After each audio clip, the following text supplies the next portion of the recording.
Buonasera, mi fa piacere vedervi ancora qui con noi. Veramente, sono veramente contento perché evidentemente quello che vi raccontiamo in questi nostri incontri con la collaborazione del maestro Dorossi effettivamente vi interessa, come interessa molto anche a noi. Io sono Romano Di Bari, mi conoscete e sono il direttore fondatore dell'Auricus Classics Club, naturalmente, dove noi ci incontriamo. Andiamo a sentire quello che il maestro Dorossi ha preparato per noi, che ci deve raccontare. Grazie e entrate con me.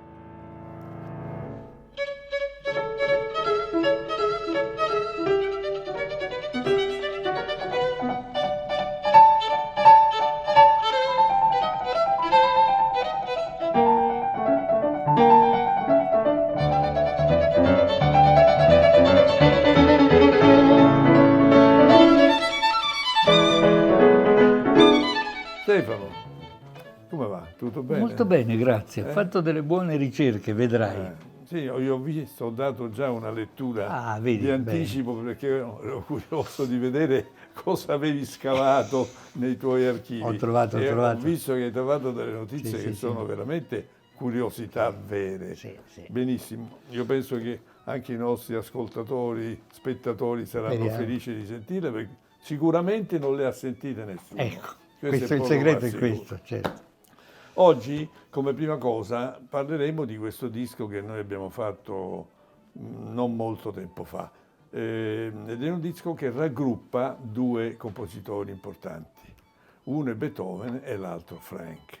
E quindi sono due compositori che hanno alle spalle una storia, una biografia molto interessante. Lascio la parola a te perché tu ce la racconti. Cominciamo con una citazione.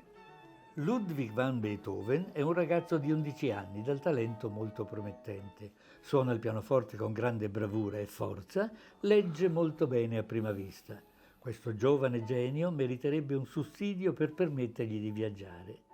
Citazione dal Magazine der Musik del 2 marzo 1783. Renditi conto. Già Di già, all'epoca di già. veniva notato, appariva nella stampa. A 11 anni. A 11 anni. Incredibile. Straordinario. proprio.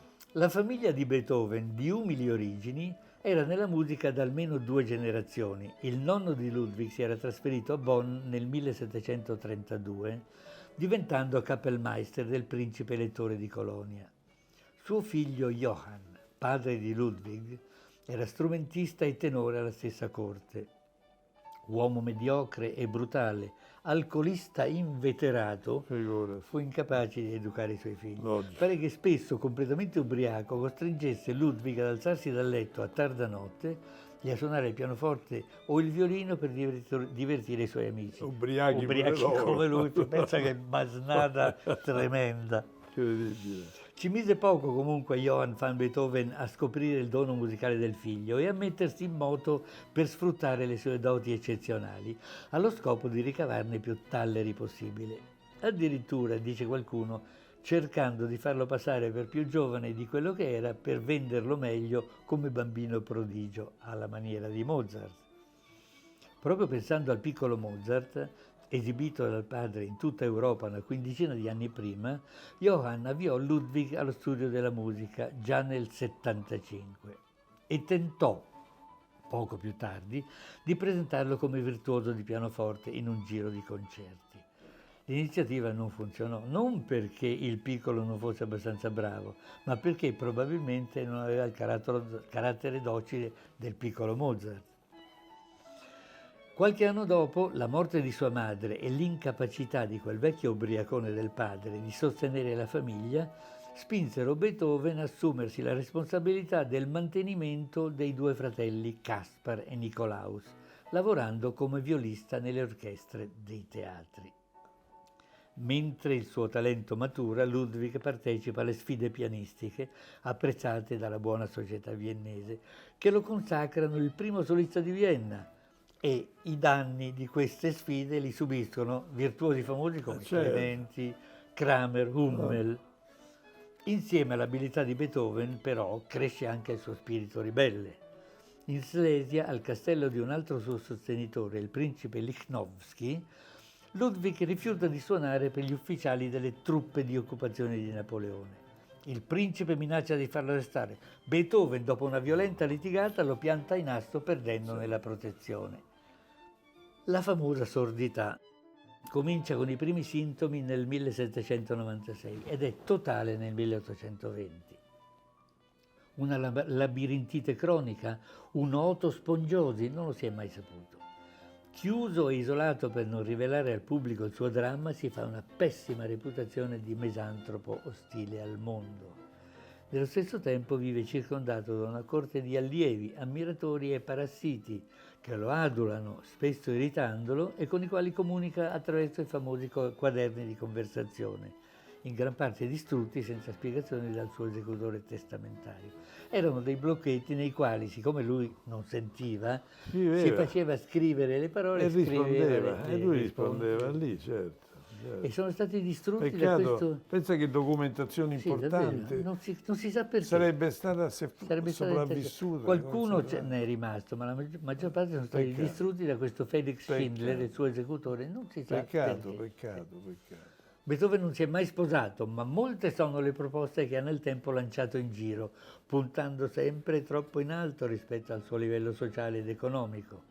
Contesse, baronesse, altoborghesi, figlie di consiglieri, scrittrici o cantanti di successo.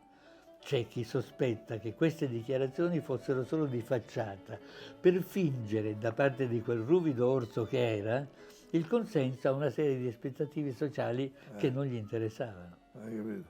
Esatto. Invece, sul piano familiare, l'evento determinante della sua vita fu la morte del fratello Caspar. Ludwig aveva promesso di seguire l'istruzione di suo figlio, Karl, e dovette affrontare una serie di processi contro la vedova di Caspar per ottenerne la tutela. Malgrado le sue migliori intenzioni, questo nipote diventerà il problema più assillante della sua vita. Tant'è vero che dopo un tentativo di suicidio del nipote stesso, rinunciò alla sua tutela e lo fece arruolare in un reggimento di fanteria comandato da un amico. Così se ne è liberato e non ci ha definitivamente. Verso la fine del 1826, durante un tragitto su un carro scoperto sotto la pioggia, si prese una bella polmonite che lo mise a letto e dopo qualche mese lo uccise, non prima che avesse lasciato, malgrado tutto, suo erede universale il famigerato nipote Karl. Con tutto quello che gli aveva fatto, ma tanto aveva pochi soldi da lasciare, esatto, i diritti d'autore non c'erano. Non c'erano, quindi. Al suo funerale comunque c'era una folla di 20.000 persone. Pensa, per l'epoca una cifra una città intera. Impensabile, 20.000 persone ai funerali. E pensa che il teschio di Beethoven fu acquistato dal medico austriaco Romeo Questo l'avevo Seligman, sentito. che ne ricavò un modello che oggi è il vanto del centro di studi beethoveniani in California. Il teschio del compositore che è lì come monumento alla memoria. Pensate. Allora, il povero César Franck comincia la sua carriera musicale come vittima del padre Nicolas. È bravissimo al pianoforte e vince premi al Conservatorio di Liegi in Belgio. Il padre, che ha intenzione di sfruttare il suo talento per farne il solito virtuoso bambino, quando ha 13 anni gli organizza una serie di concerti che vanno molto bene.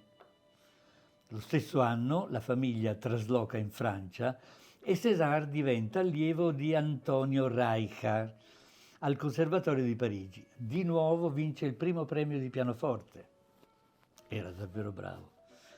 Allora, per seguire il suo piano di avviarlo a una carriera di virtuoso in Belgio, nel 1842 il padre lo ritira dal conservatorio, cosa che gli impedisce al ragazzo di concorrere al desideratissimo Prix de Rome, che è un premio molto importante, era un premio molto importantissimo, importantissimo già all'epoca. È un periodo non molto felice per Franck, scarse soddisfazioni professionali e peggioramento progressivo del rapporto, già non buono, con il padre. Certo. Il colpo definitivo alla situazione lo dà il suo matrimonio con un'attrice per niente gradita in famiglia, che ha luogo nella chiesa della Madonna di Loreto, di cui lui è organista. Tutto questo fornisce a César l'occasione, forse la forza, per tagliare definitivamente con il padre Certo. e liberarsi della sua pesantissima tutela. Ma non gli toglie la serenità di cui ha bisogno per continuare, intensificandola la sua attività di compositore. Nel 1853 diventa organista della nuova basilica delle Sante Clotilde e Valeria, dove inaugura il 1° dicembre 59 uno dei più begli strumenti di tutta la Francia, di cui rimarrà titolare fino alla morte. Nel 1871 è nominato professore d'organo al Conservatorio di Parigi. Per ottenere questo posto deve rinunciare alla cittadinanza belga e diventare francese, cosa che non gli dispiace affatto e gli consente di allungare uno schiaffo simbolico alla memoria del padre despota. Esattamente. Didatta di grande livello, influenza un buon numero di allievi che poi diventeranno famosi. Era noto per le mani straordinariamente grandi che gli permettevano di coprire ben 12 tasti bianchi sulla tastiera, pensa.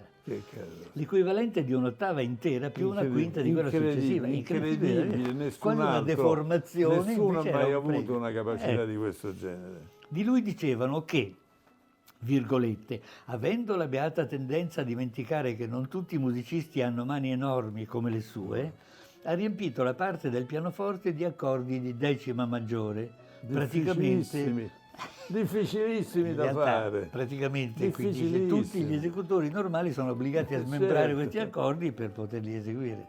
Straordinario. Quindi questa è la sua vita che finisce per le complicazioni dovute a un incidente stradale. Già all'epoca si avevano incidenti stradali. Lui muore di pleurite l'8 novembre 1890. Pace all'anima sua. Bello però, devo dire. Doveva essere un personaggio straordinario. Doveva essere un personaggio, sì. Ma te l'immagini con queste mani enormi che faceva un'ottava e mezza? Ma chi la fa mai un'ottava e mezza? Ti devo dire comunque che a fianco di questo personaggio incredibile, noi per fare queste registrazioni abbiamo messo insieme altri due personaggi estremamente incredibili, di cui uno è Bruno Canino, pianista, di cui adesso vi racconterò qualcosa, e l'altro è Fabrizio Falasca, primo violino all'orchestra di Napoli, del Teatro di Napoli. Quindi sono due personaggi incredibili anche loro, che si sono veramente messi insieme per fare questa registrazione. E tanto così, tanto per darvi qualche coordinata di entrambi, Fabrizio Falasca è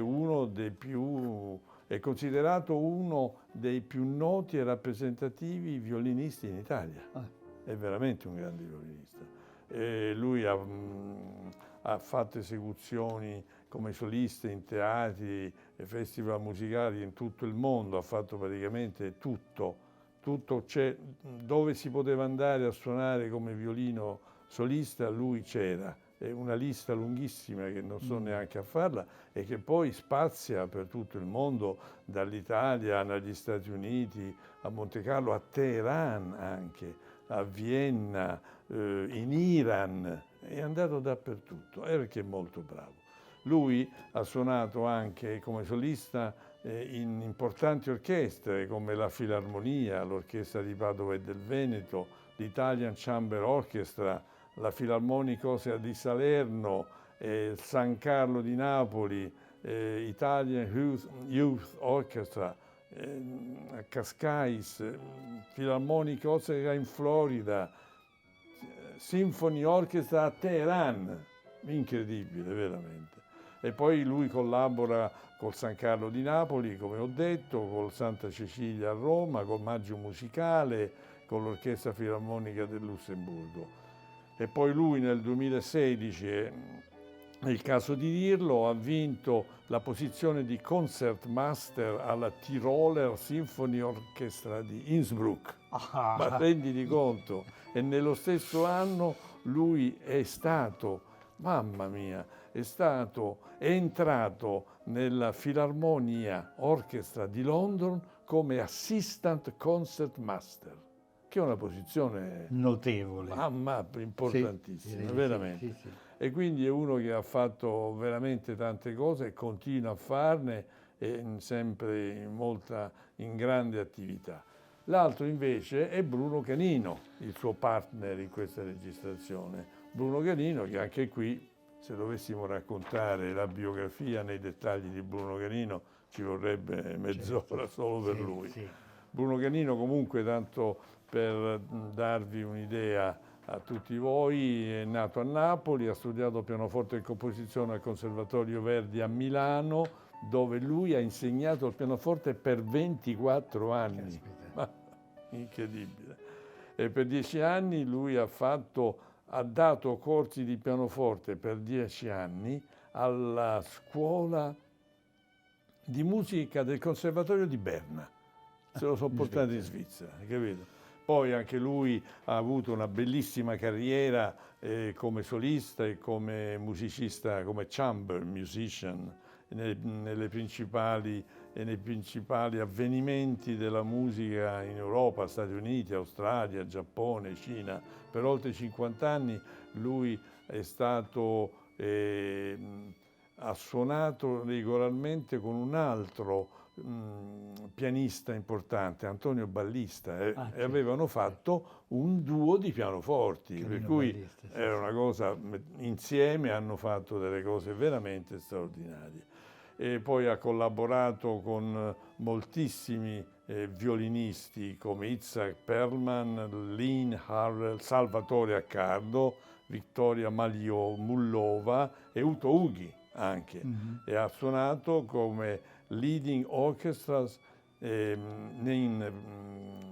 ha suonato in orchestre importanti che comprendono la Filarmonica della Scala di Milano, l'Orchestra dell'Accademia Nazionale di Santa Cecilia a Roma, Berliner Philharmonic, ti pare niente, the New York Philharmonic, the Philadelphia Orchestra, Orchestre Nationale de France. Ti rendi conto che ma Canino veramente... Ma infatti noi l'abbiamo accoppiato con Falasca perché sono due personaggi che hanno alle spalle una carriera, oltre alla capacità professionale, che è veramente fuori dal comune. Anche oggi mi pare che sia andata bene. Ci siamo divertiti. Ti ringrazio molto perché hai fatto un ottimo lavoro. Ma ti ringrazio io. Io cerco di starti appresso come posso. Però basta con i complimenti. Quindi a questo punto... Per cui io ti ringrazio molto di tutto, ci sentiamo nei prossimi giorni perché ti parlerò ancora, stiamo preparando delle cose che pubblicheremo, abbiamo un calendario di pubblicazioni veramente interessante con dei lavori musicali di grande pregio e interpreti, esecutori veramente di grande talento. Quindi piacere ancora e ci risentiamo quanto prima. E a voi vi ringrazio per l'attenzione e la vostra presenza e vi ricordo di iscrivervi al nostro canale per non perdere i prossimi episodi di questa nostra serie che spero vi piaccia e di metterci il like per supportarci. Se poi volete comprare anche i nostri dischi andate su Amazon, li troverete tutti. Grazie e a presto.